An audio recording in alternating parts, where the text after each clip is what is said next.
మేము వచ్చి ఒకసారి పొలం వచ్చి చూసి మీకు అప్పుడు మొత్తం ఎల్లో కలర్లో ఆకులు అవుతుండగా అక్కడక్కడ మీకు పిలకలు కూడా సరిగా రాకపోవడం వల్ల గ్రోత్ అనేది ఆగిపోయినాయి.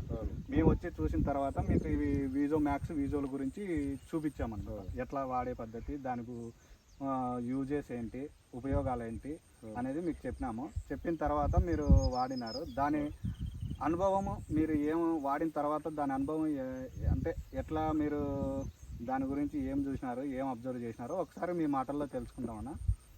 మీ పేరు, మీ ఊరు పేరు, మీ డీటెయిల్స్ ఒకసారి చెప్పండి. నా ఊరు కదిరపాడు. నా పేరు రాము. కొంచెం గట్టిగా. నా పేరు రాము, కదిరపాడు. మేము 15 రోజులకు స్ప్రే చేసినాం. స్ప్రే చేసినాక ఈ మందులు వాడినాక మొక్క ఇట్లా వచ్చింది.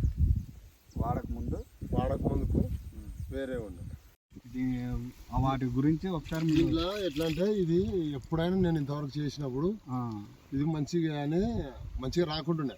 ఎర్రదుమ్మ తెగులు తగిలేదు, ఎరుపాయి ఇప్పుడు అటు చూపించలే నీకు. అవునవును. అట్లా అయ్యి సగం ఊసిపోయినట్టు ఊరికి స్ప్రేలు ఎక్కువ కొడుతుంది. ఇప్పుడు అది లేకుండా మంచిగా ఉంది. అది వాడడం వల్ల మీరు ఏం అబ్జర్వ్ చేసినారు మొత్తానికి? అయితే దీనివల్ల ఎంత ఖర్చు తక్కువ చేసుకున్నారా? తక్కువనే చేసుకోవచ్చు. లేక ఏదైనా ఇప్పుడు మనం అడుగున పిండి అయిన దానికి కూడా చూసినాం కదా, చెక్ చేసినాం కదా. ఇది అడుగున పిండి వేయలే, ఓన్లీ స్ప్రేనే చేసినాం. దీనికి ఇట్లా వచ్చింది చూడు.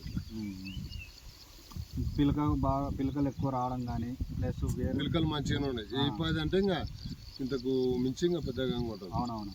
పైన గ్రోత్ కానీ ప్లస్ మంచిగా హైట్ కానీ మంచిగా వచ్చింది. ఆకులు కూడా బాగా హెల్తీగా వస్తున్నాయి. మంచిగా వచ్చినాయి. బాగా పెట్టుకొని వస్తుంది మంచిగా.